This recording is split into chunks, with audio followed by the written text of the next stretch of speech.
Dementia Researcher with a blog and a rating. Good clinical practice, GCP. Do we really need this training and have refreshers? This blog explains why GCP training is so important and what went wrong in the past and why this matters for people living with dementia and other neuroprogressive conditions today.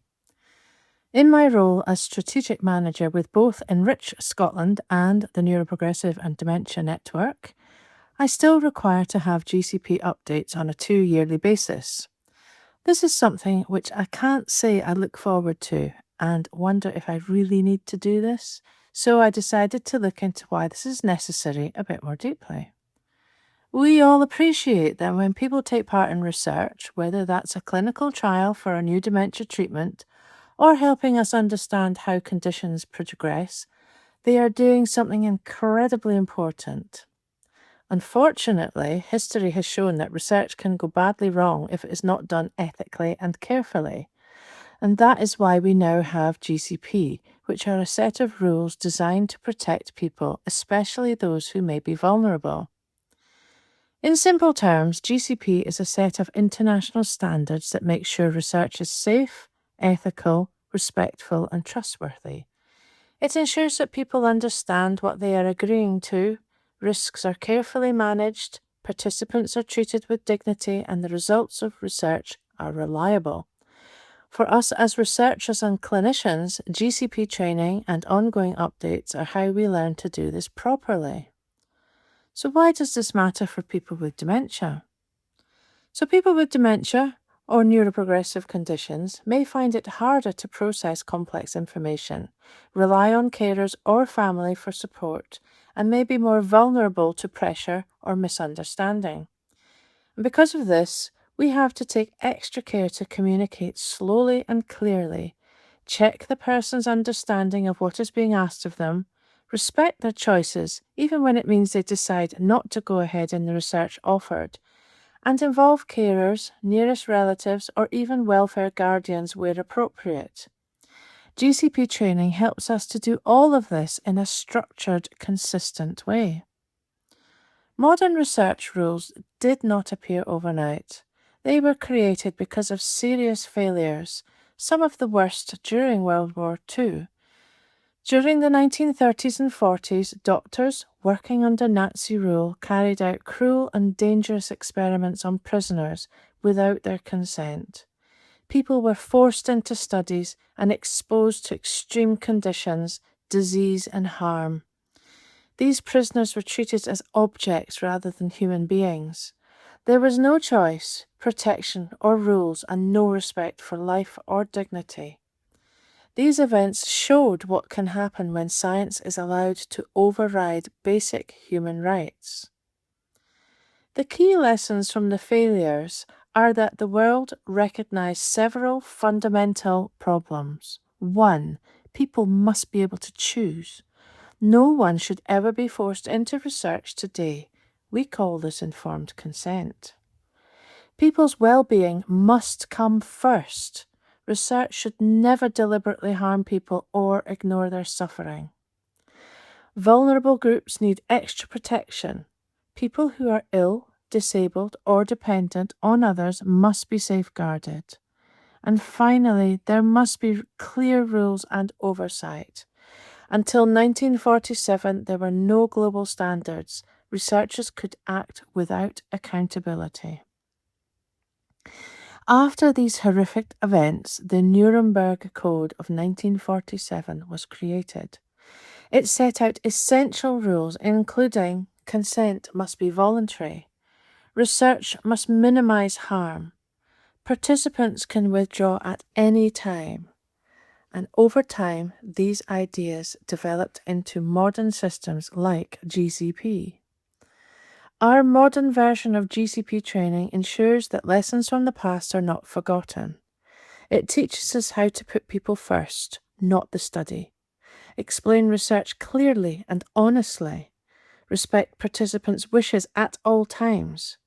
Monitor safety and respond quickly to concerns. Keep data accurate and trustworthy. It also helps build public trust so people feel confident taking part in research.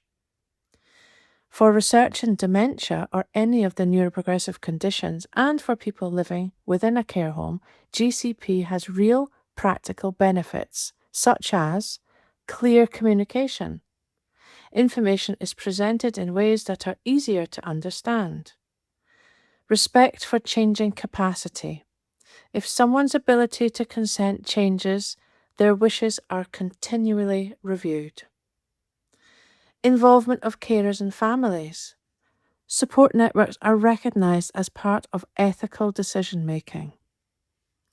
Ongoing consent. It's not just a one-time signature. People can leave a study at any time. Focus on dignity and quality of life. Research is designed to minimise distress and maximise benefit. GCP exists because history showed us what can happen when research is done without ethics. Today, thanks to these lessons, people are protected, rights are respected, and research is safer and more meaningful. For dementia and neuroprogressive community, this is especially important. Taking part in research should always feel like a choice and a positive contribution, not something that puts your safety or dignity at risk. Back to why bother with GCP updates, here are some of the things I learned on my latest update. So there has been a change in terminology. Subjects become participants. Trial site becomes trial location. Essential documents become essential records. Amendment becomes a modification. Source data documents have been updated to reflect the digital world we live in, and we can now include all of the data detailed below.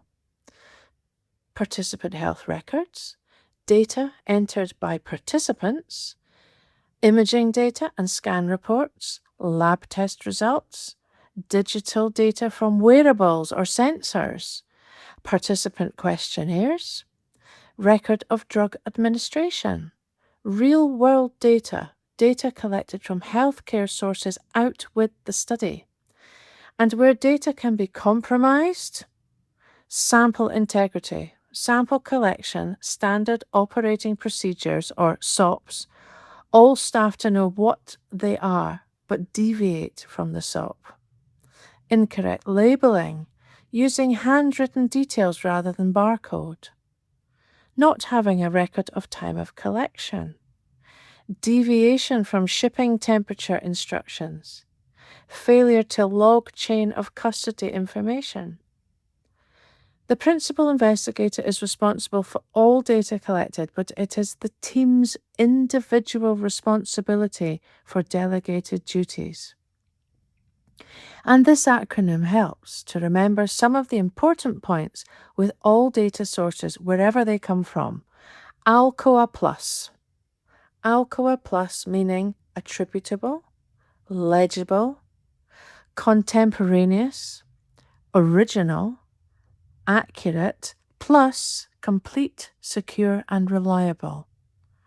So back to my original question. Do we really need this training, including the updates? A resounding yes, because people are involved, not just spreadsheets. GCP helps keep participants safe and ensures the data actually means something, because trials have changed a lot. We've moved from paper-based clinic-only studies to remote monitoring, wearables, and people taking part from home. Because new technology brings new risks, we now need clear guidance on who is responsible for remote data and how it's managed. Because good enough data isn't good enough. Updates help ensure results are reliable, meaningful, and built on quality from the start. Because research keeps moving, guidance needs to keep pace with innovation so new treatments can reach people efficiently. And because your old training is out of date. New expectations and responsibilities mean refreshers are genuinely needed. So, are training and updates necessary? Absolutely. They help protect participants, improve research, and maintain trust. So next time someone asks you if you've done your GCP or your refresher, show them your certificate and smile. Thank you for listening. Join the Dementia Research bloggers and share your own views.